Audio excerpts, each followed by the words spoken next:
I can remember Joe Calloway from radio station WSIX taking me to the Tennessee State Prison. It was really a forbidding looking place.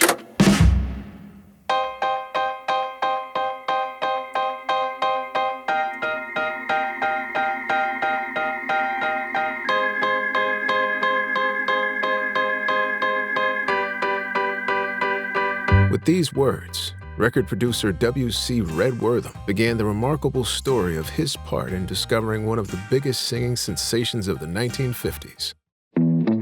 Born in Stewart County, Tennessee in 1920, Red, as he liked to be called, started life on a mixed neighborhood street where whites and blacks actually got along as good neighbors should.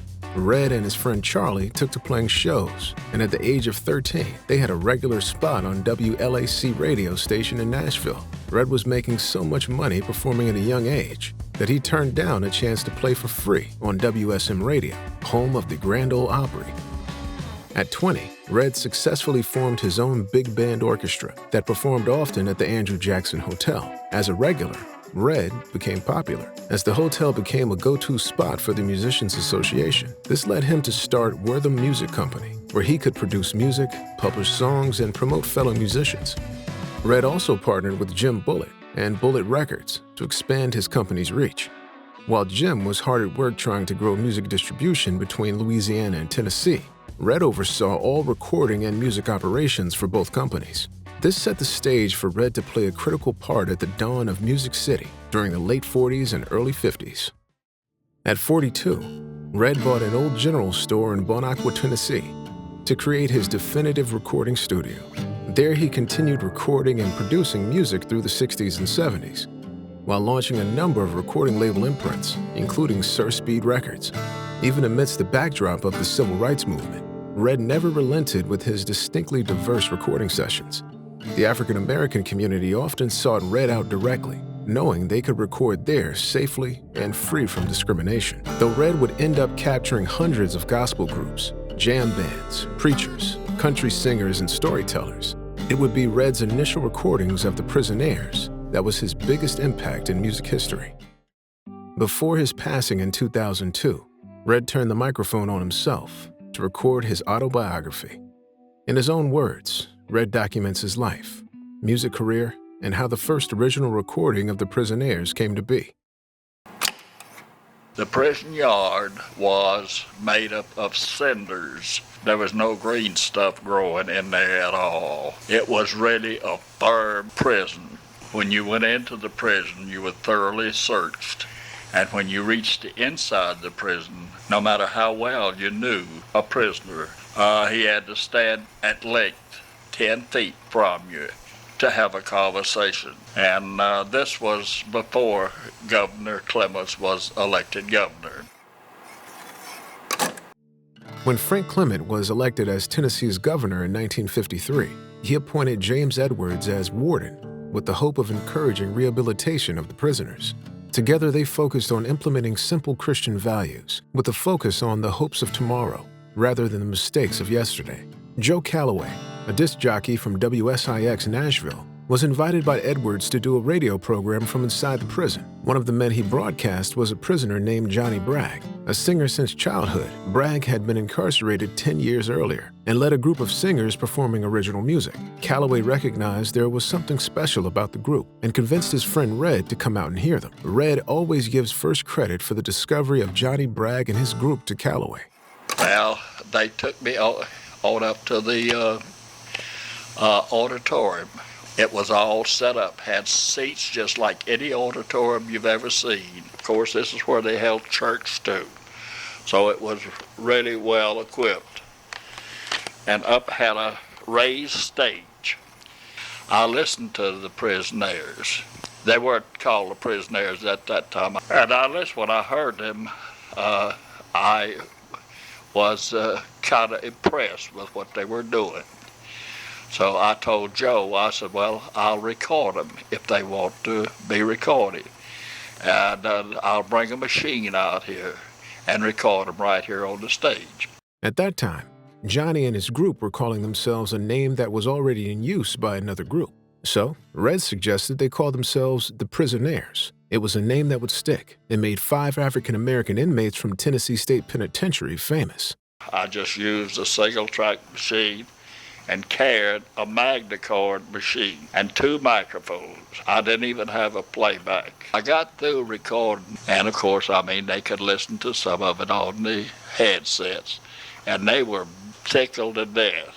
Now, I had to coach Johnny quite a bit on this thing. He had a habit of saying just, so I would coach him on saying just. And I never will forget, when he'd get to the word just, it would come to him, and I was trying to correct him on it, and he would say just, walking in the rain, instead of just or just. Hey, just! And this fascinated me, but that didn't hurt anything. I finished recording them and had a real nice tape of them. And so I had no idea what I was going to do with the tape. Shortly after capturing 2 songs, Baby Please and Just Walkin' in the Rain, Red played the tape to Dee Kilpatrick at Mercury Records and then to Paul Cohen at Decca. Down on my knees, reconsider, baby. Won't you please? Can't you see? I'm so in love with you, in love with you. When he didn't hear back from them right away, he turned to his partner, Jim Bullitt. I went on back down to the office where I shared with Jim Bullitt. Well, Jim Bullitt told me, he said, well, Red, he says, I'll call Sam Phillips. Sam Phillips more or less getting started into the music business. So he did. Sam asked Jim to send him the tape Red had made. After listening to it, Sam called Jim back saying that he was interested in Baby Please, but initially wanted a different song for the B-side instead of Just Walkin' in the Rain, potentially causing this hit song to nearly be lost in history.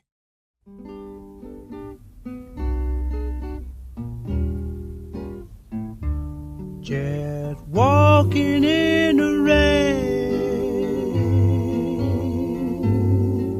getting soaking wet,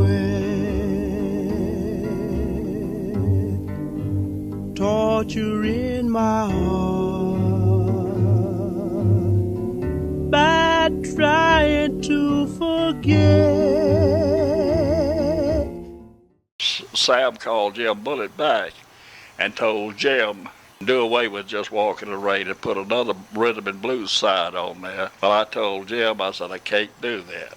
So therefore, he went ahead and released this himself on Sun Records. So Phillips agreed to keep the song.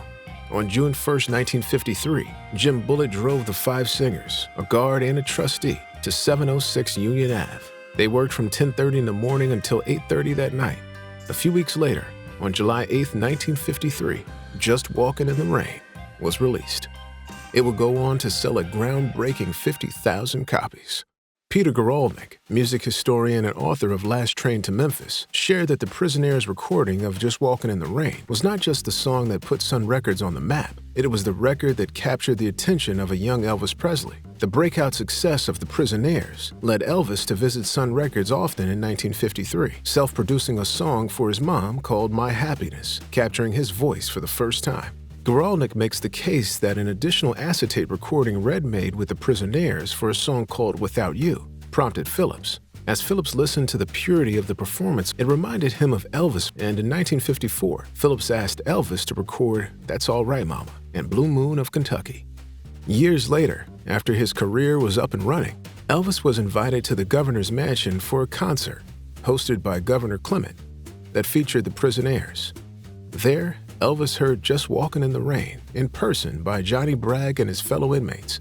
For many years following, Red continued to devote his time to record a number of other groups at the Tennessee State Penitentiary, groups who never had a hit record and the world never knew.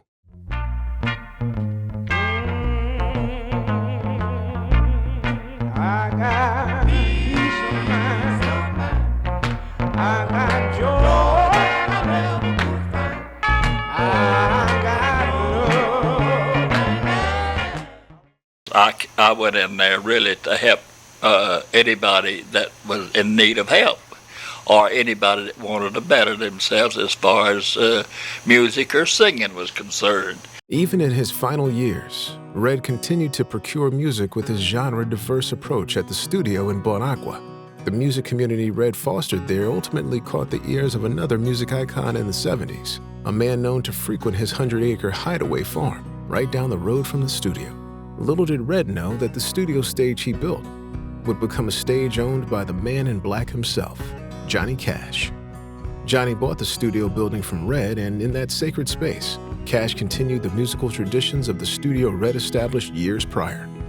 Hosting Saturday night in Hickman County each week, Johnny and June Carter would say, "Everyone is welcome. Bring your guitar or fiddle or whatever." It was a musical haven where anyone and everyone could share the stage together as one. A recent studio discovery of Red's never-before-heard recordings from his final years of session work confirmed this approach. Priceless audio treasures that can be heard today in Red's final recording studio, now preserved as the Storytellers Museum, a recognized historical Tennessee Music Pathways location stop. The Storytellers Museum is not only a witness to history with Johnny Cash, it provides a glimpse to see Red, a man whose music pathway with state penitentiary prisoners, a poor kid from Memphis, and a country boy from Arkansas influenced recorded music today as we know it.